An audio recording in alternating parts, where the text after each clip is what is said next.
Somos universidad, somos región, somos el sur, somos lo que buscas. 101.1 Radio Universidad de Nariño. En el día de hoy, nuestro invitado, el doctor Carlos Guasmayán Ruiz, profesor titular de la Facultad de Educación de la Universidad de Nariño, nos comentará sobre esa dimensión social, académica y política que actualmente funge en todos los escenarios. La virtualidad, un escenario de aprendizajes, de interacción y de distintas acciones humanas. Doctor Carlos, bienvenido a este programa. Quien les habla, Roberto Ramírez Bravo, profesor titular de la Universidad de Nariño. Doctor Carlos, bienvenido. De manera muy breve, coméntenos sobre sus logros académicos, sus títulos y sobre todo esa trayectoria que ha tenido para beneficio de la sociedad y por supuesto de la cultura académica en la Universidad de Nariño. No, pues muchas gracias, doctor Roberto. Es un gran orgullo y un honor estar aquí en este espacio con el cual que usted dirige con tanta excelencia y con tanto empeño. No es fácil tener la posibilidad de encargarse de unos momentos tan especiales y tan particulares como se desarrolla en la radio. Un gran saludo para todos nuestros radioescuchas y esta tarde pues estamos complacidos en estar aquí con usted. Muchísimas gracias por haber aceptado esta invitación. Doctor Carlos, sabemos que usted es un experto en estas nuevas tecnologías de la información, de la comunicación, particularmente en ese campo tan complejo, pero a la vez tan útil como es la virtualidad. ¿Cuáles son las realidades y perspectivas de la virtualidad en la educación actual? ¿Qué podemos decir de ella? Sus beneficios, sus atribuciones, pero probablemente también podamos discutir sobre los impactos que a lo mejor no sean del todo esperados. Bueno, en realidad la virtualidad es un paradigma nuevo, prácticamente, nos llevará ni unos 30, 40 años. Nace fundamentalmente cuando las tecnologías de la información y la comunicación, particularmente el computador, logra comunicarse de unos a otros a nivel mundial y conforma una gran red. En esa gran red surgen unos nuevos espacios en donde se desarrollan nuevos lenguajes. Como usted sabe, doctor Roberto, quien más que usted, nosotros todos somos lenguaje. Y allí, en esa relación entre la máquina, el ser humano y los contextos sociales y culturales, esos lenguajes se transforman, esos lenguajes logran vida y esos lenguajes tienen que estar permanentemente innovándose, construyendo y emergiendo. De tal manera que la virtualidad para nosotros como paradigma nos ha permitido indudablemente construir un mundo, particularmente el mundo de la educación. Y ahí es en donde venimos trajinando ya desde hace unos 20 años quizá con el grupo de investigación ETIC. Y ha sido una larga lucha, no ha sido fácil. Hemos, por supuesto, tocado muchísimos obstáculos, nos ha tocado superar muchas dificultades, pero ha sido gracias a nuestra labor, a nuestro empeño, que estamos sacando adelante esta posibilidad educativa. De manera sintética, ¿cómo podríamos resumir lo que supone ser ventajas de la virtualidad? ¿En qué nos beneficiamos? ¿Cuáles son esos atributos que hacen posible que nuestra condición humana fortalezca su desarrollo? Bueno, en principio, para nosotros, la gran ventaja que esto tiene es que encontramos unos nuevos mundos posibles, pero que necesitamos visibilizarlos, porque justamente la imagen construye esas posibilidades de ver mundos en los cuales construyen imágenes, pero construyen igualmente simbologías e igualmente lenguajes.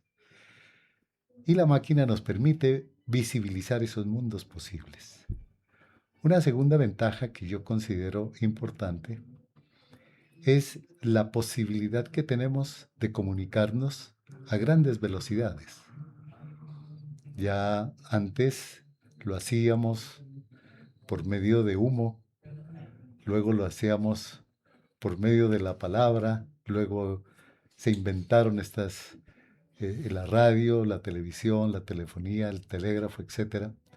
Y hoy tenemos unas máquinas que ya pueden ser suficientemente importantes para que podamos lograr esa comunicación a grandes velocidades y construir una memoria. Con un clic ya podemos recuperar gran cantidad de información. Nos da un sentido de la ubicuidad distinto. Podríamos incluso nombrar otras que poco a poco lo iremos haciendo, pero me parece que la tercera ventaja que esto tiene son las nuevas sensibilidades. Es decir, hemos aprendido a vivir en ese ciberespacio y allí empezamos a sentir nosotros los humanos nuevas formas del deseo, de la pasión y del amor y de los afectos. Ya nos enamoramos por Internet. Gracias a la información y la comunicación, comprendemos cómo está la otra persona en cualquier lugar en donde se encuentre. De tal manera que las nuevas sensibilidades, las nuevas velocidades y las nuevas visibilidades, por nombrar estas tres primeras, porque serían 5 las que yo quisiera nombrar, pero si quiere podemos continuar o podemos hacer una pausa allí. No, hay un aspecto que personalmente lo concibo como parte de mi formación, y es que no todo es excesivamente bueno. Siempre hay algunos vacíos, algunos baches. Si bien usted nos acaba de señalar las ventajas de la virtualidad, seguramente también hay unas desventajas, especialmente cuando se trata del ser humano. Si hablamos, por ejemplo, de velocidades, seguramente en una dirección es una ventaja, pero hoy seguramente ya no vivimos, precisamente por las velocidades. Ya no tenemos tiempo a la reflexión, no le damos tiempo a nuestra propia condición social, precisamente por las velocidades. ¿Será que esto constituye también una ventaja o es mejor plantearlo en términos de desventaja y decirle a la audiencia que si bien es cierto la virtualidad tiene estas garantías, también es cierto decirle que asúmala con cuidado, porque acabo de señalar un punto fundamental como es el amor. Me parece que el amor virtual tendrá algunas garantías, pero también puede producir ese lastre de la humanidad que llamaríamos deshumanización total. Entonces, me gustaría que conversemos sobre eso. Con todo gusto, doctor Roberto, es que usted da en el punto, porque a esas tres ventajas que he nombrado, que es la velocidad y que son las nuevas sensibilidades, hay que aplicarle una cuarta, que es la ética.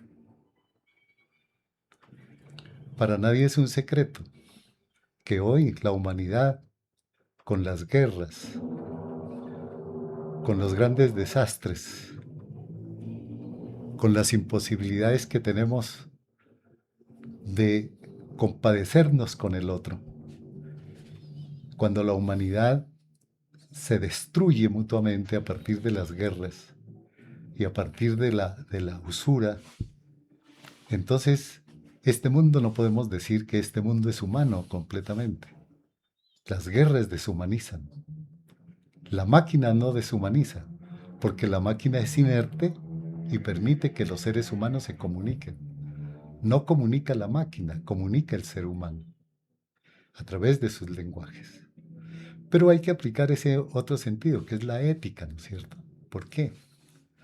Porque un espacio público como es Internet, indudablemente en ese espacio público van a haber seres humanos que lo hacen un buen uso y seres humanos que no hacen un buen uso. El Internet sirve para atracar, sirve para explotar, sirve para robar. Pero nosotros bregamos para que ese espacio público, desde el punto de vista ético, sirva para gestionar una nueva civilización de seres humanos que ya no destruyan, que ya no acaparen, sino que sean profundamente humanos. Hay que volver al ser humano, hay que volver a la pasión, hay que volver al amor, hay que volver a los deseos. Ese sentido ético es lo que tenemos que hacerlo desde la educación. Ese es nuestro papel en la educación.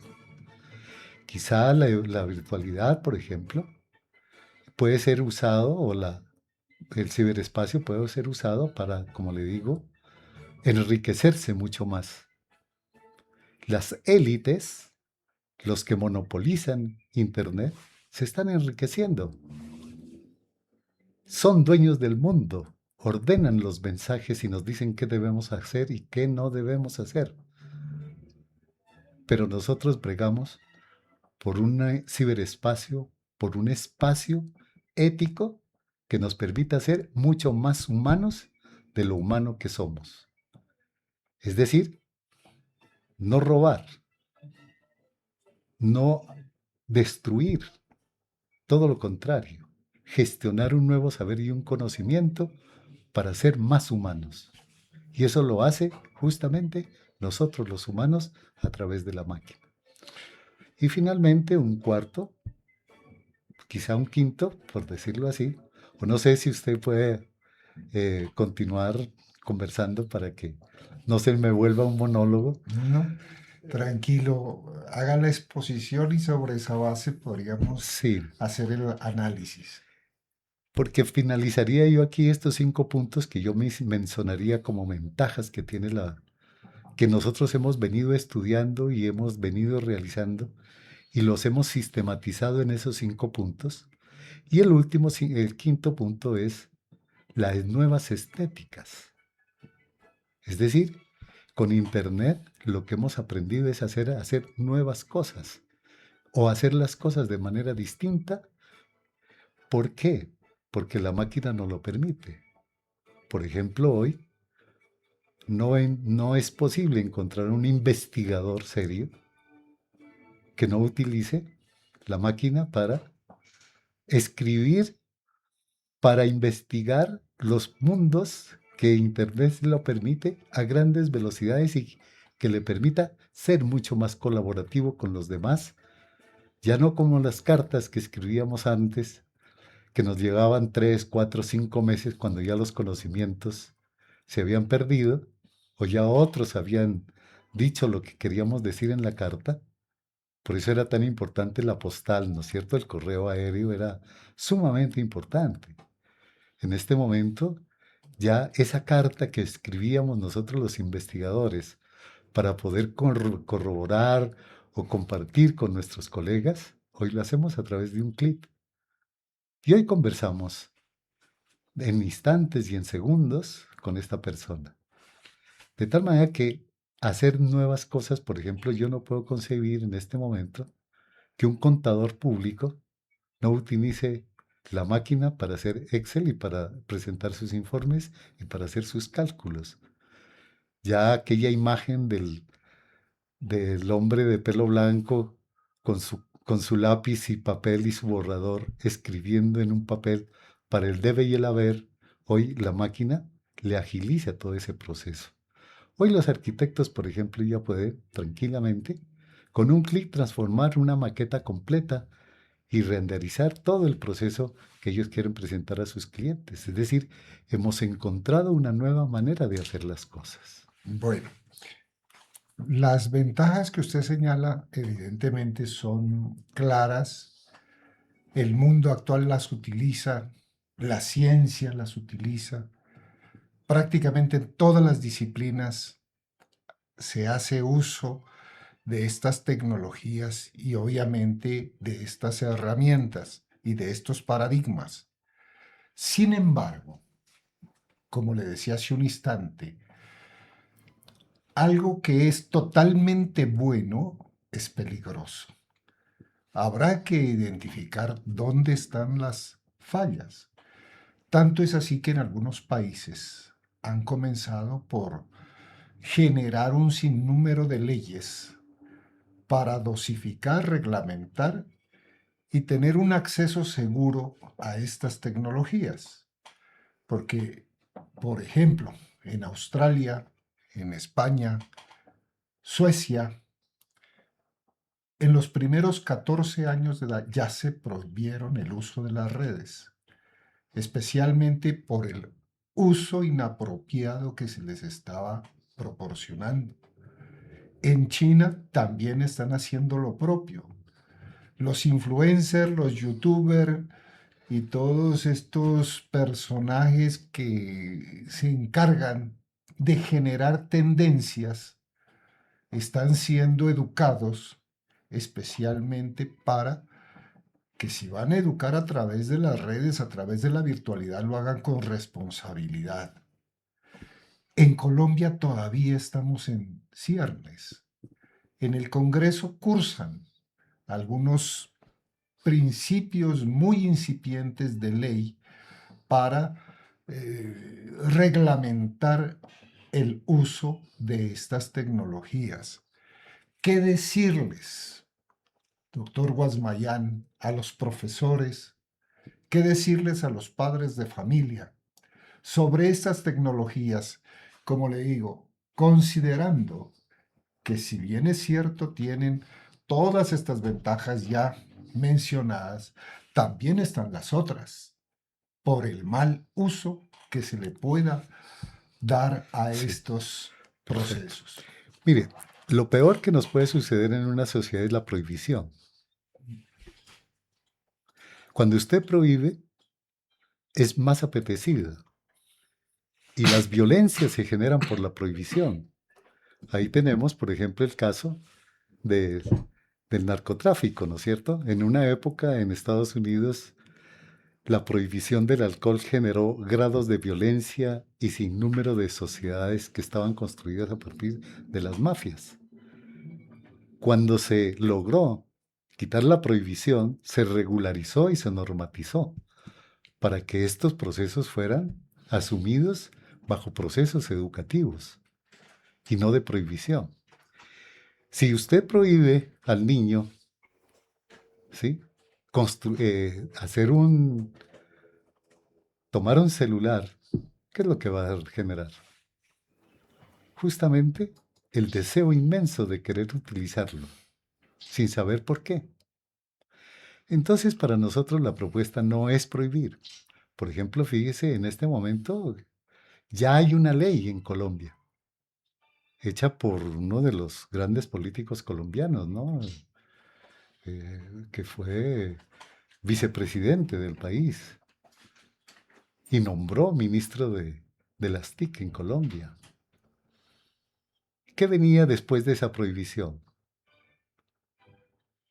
Que todos los monopolios, en vez de construir una sociedad mejor, lo que hizo fue enriquecer a los monopolios a través de la prohibición que se hizo de una ley para que ninguno de los ciudadanos pudiera hacer uso de Internet o poner la conexión a Internet, que eso fácilmente se lo puede hacer por cualquier persona. Se prohibió la conexión a Internet, ¿para qué? Para que los multinacionales, como Claro, por ejemplo, se tomara el país. Entonces, la prohibición generó riqueza para unos pocos. Lo que nosotros proponemos no es la prohibición. Lo que nosotros proponemos es la educación. Ahí viene la pregunta nuevamente. ¿Cómo educar a los profesores y a los padres de familia Bueno, para que a su vez exactamente. hagan lo propio. Mire, el esfuerzo máximo que hizo, es decir, tres cosas yo podría mencionar en ese campo, ¿no es cierto? En primer lugar, McLuhan, que fue un grande teórico de la comunicación desde hace más o menos unos 40 años, dijo que quienes iban a ganar del uso de estas nuevas tecnologías de la información y la comunicación eran los pueblos que tenían una tradición oral.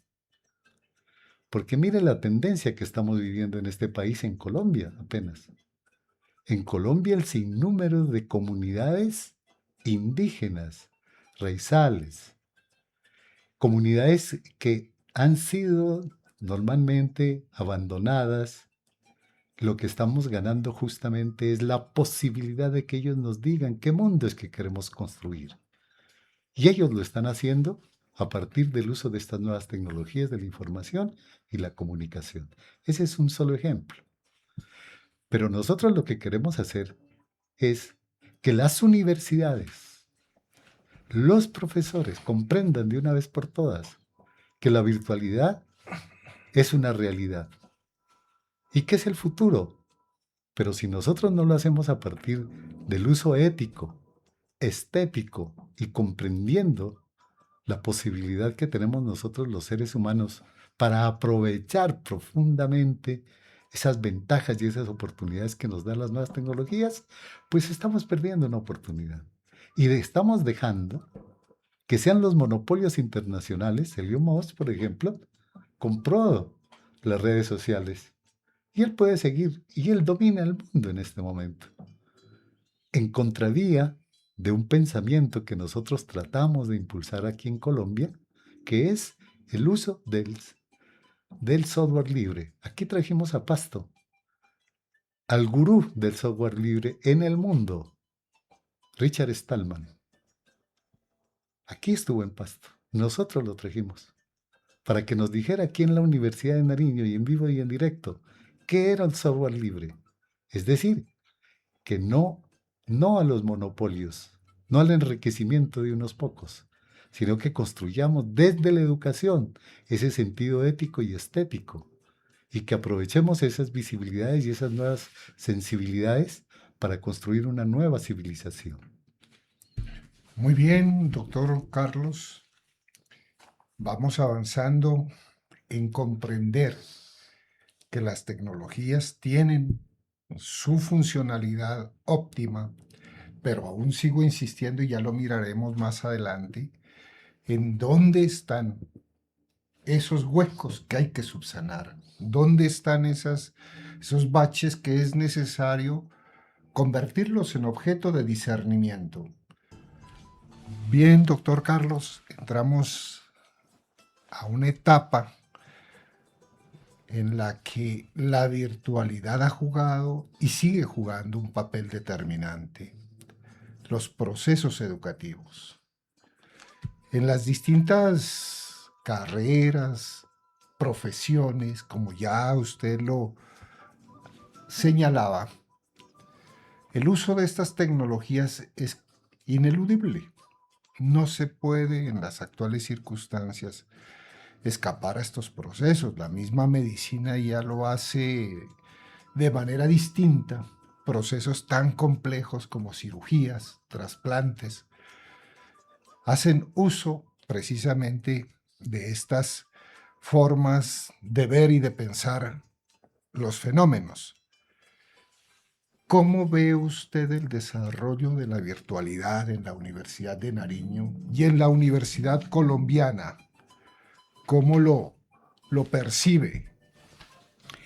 Mire, doctor Ramírez, yo quiero solamente mostrar e ilustrar en esta sesión que ha sucedido tres cosas importantes en la Universidad de Nariño, que quizá no lo hemos reconocido como tal. Uno, fíjese lo que se acaba de suceder. La Universidad de Nariño acaba de adquirir uno de los microscopios más potentes que pueda tener el país. ¿Con qué propósito? con el propósito de mirar mundos posibles. Porque el microscopio lo que hace es indagar, ver, observar cosas que no podemos hacerlo con nuestro ojo natural. Por eso utilizamos la máquina. El microscopio en este momento es una máquina que me permite ver lo que yo no veo con el ojo humano. Pero resulta que también en la Universidad de Nariño se acaba de firmar un convenio para traer el microscopio, quizá también uno de los más potentes del país, el telescopio, que va próximamente a funcionar aquí en Pasto. ¿Para qué sirve el telescopio? El telescopio sirve también para ver mundos posibles. ¿Por qué? Porque nos deja ver la cantidad de mundos que están por fuera del planeta que nosotros habitamos. Ese es un acontecimiento sumamente importante que tiene la Universidad de Nariño. Y el tercer acontecimiento es, estamos creando dentro de la Facultad de Educación lo que hemos denominado el Imaginarium. Porque el Imaginarium, como su nombre lo indica, va directo al imaginario de los seres humanos que nos permitan mirar qué potencias de energías son las que realiza cada uno de nosotros, los seres humanos, sin importar su edad, su condición económica, su origen social, su apellido, etc.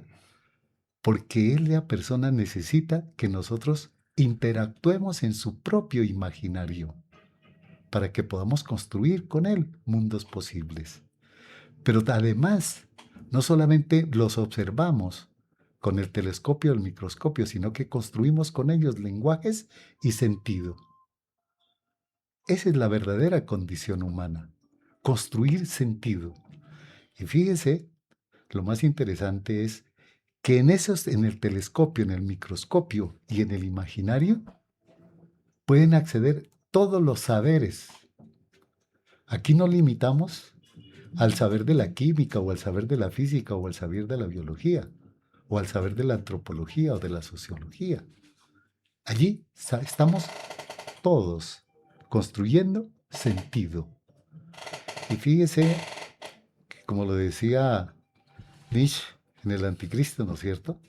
¿Cuál es el verdadero ser humano? El verdadero ser humano es el que lucha por su libertad, es el que se emancipa. Y ahí es en donde construimos sentido. Cuando se construye sentido, se emancipa.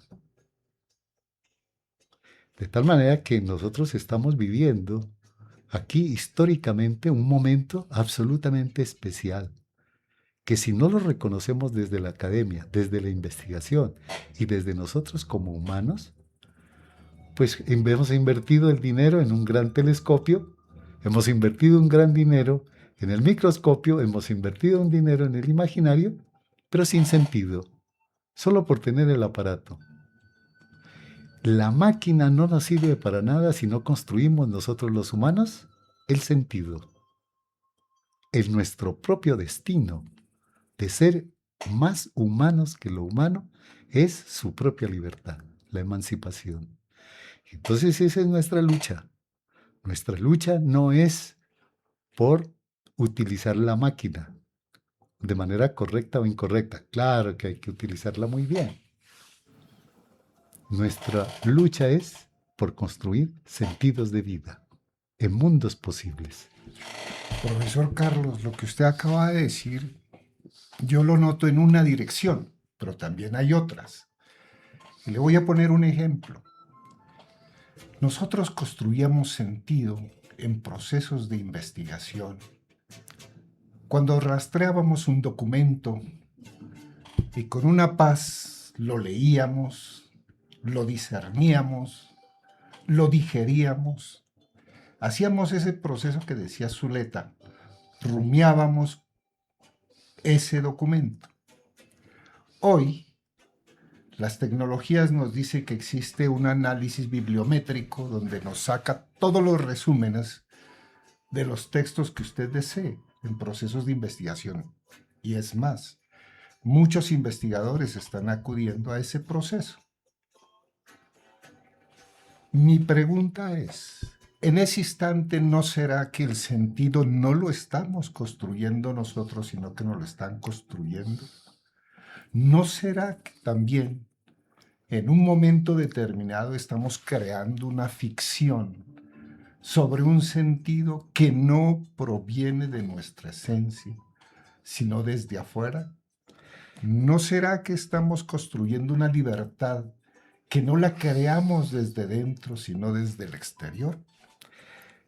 Es que usted toca un punto que me parece a mí de, de altísima necesidad de reflexiva, que es el afuera y el adentro, ¿no es cierto? Personalmente creo que nosotros habitamos en el lenguaje. Nosotros no nos pronunciamos por el lenguaje, con el lenguaje. Nosotros habitamos cada palabra. Por eso el adentro y el afuera es solamente, hace parte de ese sentido de la modernidad, en donde la esencia es una cosa y la corporeidad es otra cosa. Entonces hay que buscarle el flojisto en los metales, ¿no es cierto? Sabiendo que eso no es posible, sino epistémicamente habitamos nosotros en la palabra. Por eso el adentro y el afuera me parece a mí que es una discusión que toca hacerlo muy finamente. Pero vamos al punto. Si vamos a hacer investigación, nosotros lo que hacemos es, si utilizamos la máquina con el GPT y toda la inteligencia artificial, es válido, pero la máquina propone y nosotros somos los que disponemos. La máquina a usted le puede poner toda la cantidad de memoria que quiera y la máquina hace su tarea. Es decir, retoma de textos, de textos, de textos y de textos. Y ahí es en donde, sobre esa base de textos que nos propone, es en donde, como usted dice, rumiamos. Tomamos la pausa. Y si quiere podemos hacer una cosa extraordinaria que nos hablaba el señor Bertolt Brecht, ¿cierto? Hacer el distanciamiento. Es decir, ahí tenemos el texto y la crítica que nosotros tenemos que hacer es a lo que no dice el texto. Entonces estamos haciendo una doble labor. Estamos poniendo una base de datos de una información y comunicación que ya existe en el mundo para no tener que repetirla. Y la máquina nos hace una síntesis, por decirlo no síntesis, sino que nos recoge varios textos y nos pone un texto a nuestra consideración. Si nosotros dejamos que ese texto sea único y válido, estamos perdiendo nuestro tiempo. Entonces viene el sentido del extrañamiento, tomar distancia de ese texto para hacer la teoría crítica. Es decir, la teoría crítica nos dice que ¿qué es lo que tenemos que hacer? Es no ver lo que está dicho en el texto, sino lo que no está dicho en el texto. Entonces esa es nuestra tarea de lo humano y ese es el verdadero. Cuando decimos nosotros lo que no está dicho, ahí es en donde construimos sentido. Ahí es en donde hacemos teoría crítica. De tal manera que el GPT no nos hace teoría crítica. Nosotros hacemos la teoría crítica. He ahí el gran dilema, doctor Carlos, que precisamente estas nuevas formas de ver el mundo tienen que ser tomadas con sumo cuidado. No están abiertas a que se las asuma de manera muy neutral, sino con plena conciencia. Y perdóneme, una cosa importantísima, que esto que estamos haciendo aquí en la universidad y que le damos un carácter cerrado, académico, porque aquí solo pueden venir los que tienen el título de bachiller, por lo menos. Y aquí solo pueden venir los que todavía pueden trasladarse y pueden salir desde sus casas y los patrocinan. Pero hoy con estas nuevas tecnologías podemos ir a estar allí, en el lugar en donde está el obrero, el campesino, el ama de casa, la persona que jamás pensó en su vida acceder a una educación superior. Eso me parece a mí que es una ventaja enorme. Y lo más interesante, ¿no es cierto?, es que estas personas con su saber, con sus conocimientos, es lo que nos permiten tener la diversidad. Si nosotros no logramos acceder a estos saberes y estos conocimientos, ahora tenemos que hacer al revés la universidad. Los estudiantes no vienen a la universidad. La universidad tiene que ir a ellos, porque los que tienen el conocimiento no somos los académicos encerrados en nuestra bolita de cristal, sino el pueblo, la gente del común. Su sabiduría está siendo perdida. Y si nosotros no le damos la oportunidad para que a través de estos medios tecnológicos ellos construyan una red comunicacional con nosotros, esta universidad hay que cerrar.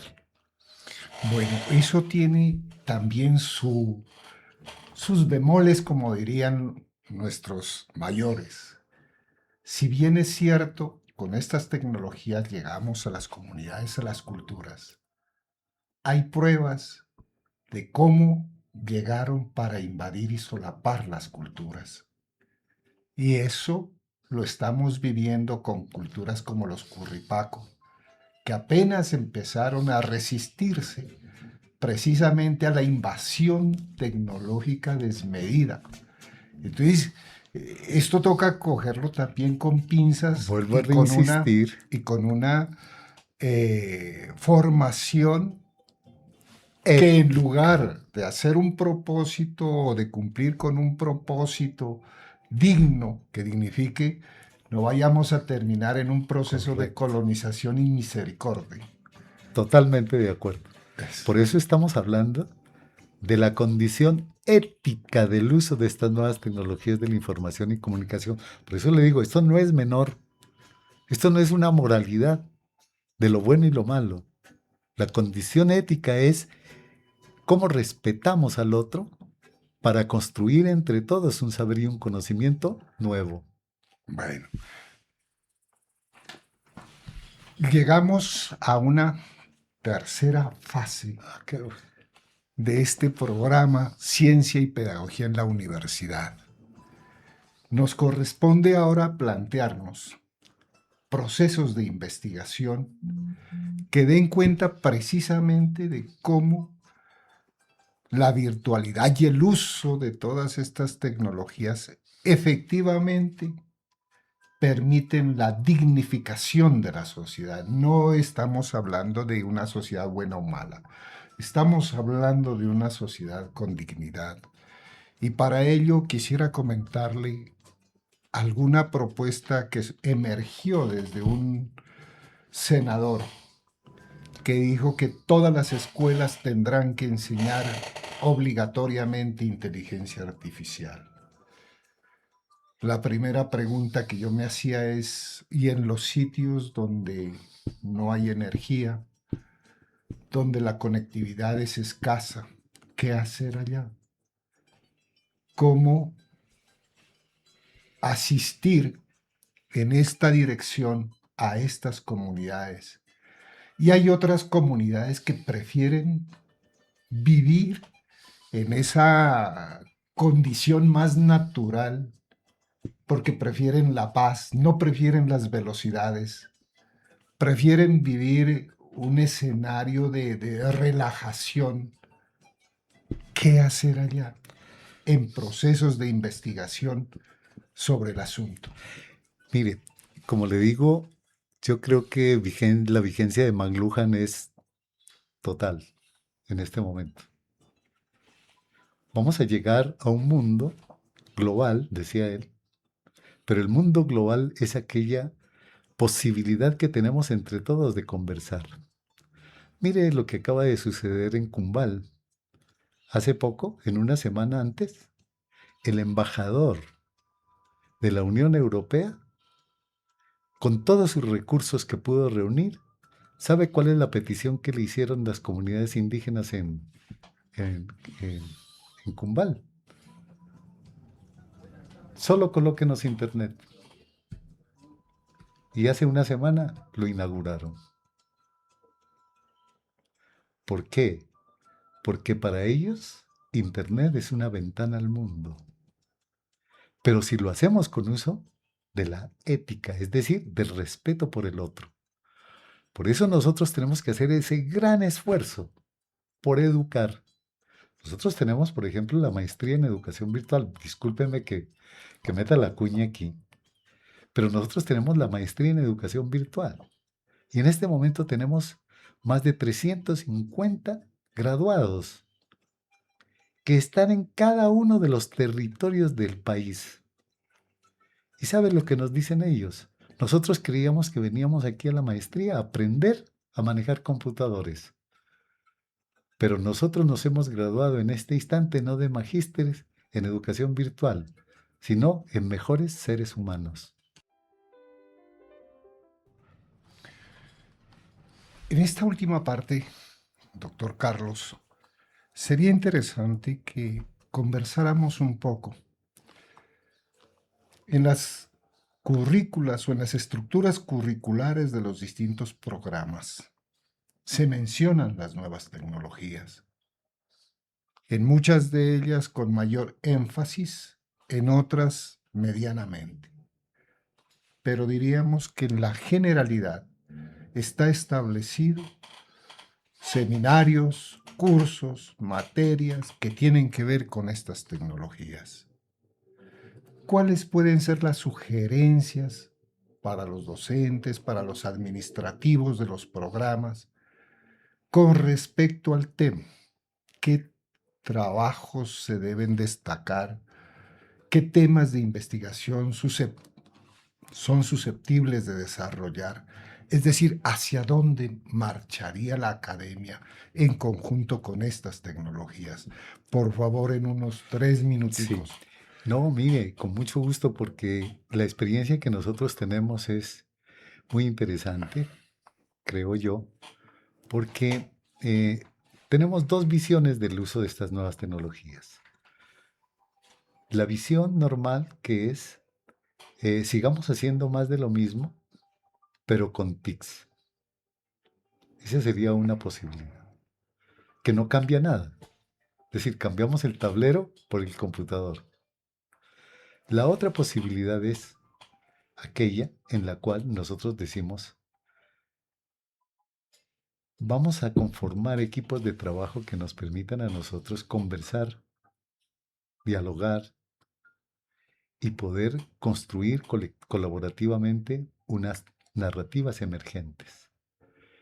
Y para ello sí nos sirve muchísimo el computador, porque nos da una infinita cantidad de información que nos permiten a nosotros construir poco a poco nuestras narrativas propias, originales. Nosotros hemos hecho ya esa experiencia.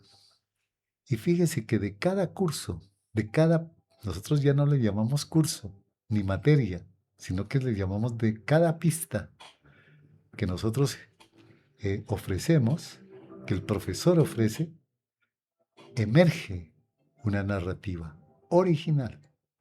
Es decir, no porque no repita muchos de los conceptos que están sino porque cada uno de los estudiantes o de los participantes, en este caso, han construido su propio sentido.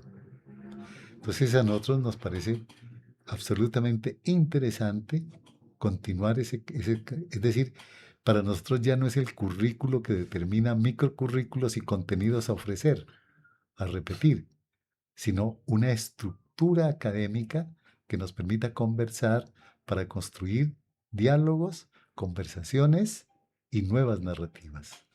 Muchas gracias, doctor Carlos. Lastimosamente se nos acabó el tiempo.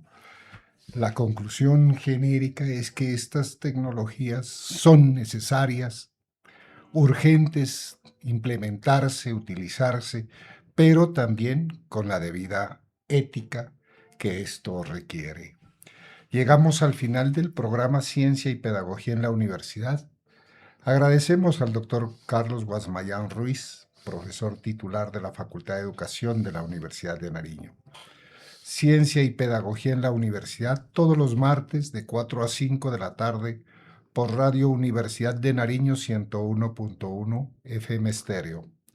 Muchas gracias a quienes hacen posible este espacio radial. A Arbey Enríquez, director de Radio Universidad de Nariño, y a Santiago Ojeda en el máster. Los esperamos en una nueva edición y con la presencia de un nuevo invitado que cree en la academia como fuente de desarrollo social. Les habló Roberto Ramírez Bravo, profesor titular de la Universidad de Nariño. Muchas gracias por la sintonía. Muchas gracias a todos. Ciencia y Pedagogía en la Universidad, un programa de la Facultad de Educación de la Universidad de Nariño. Escúchanos todos los martes a las 4 de la tarde en la 101.1 FM Estéreo Radio Universidad de Nariño.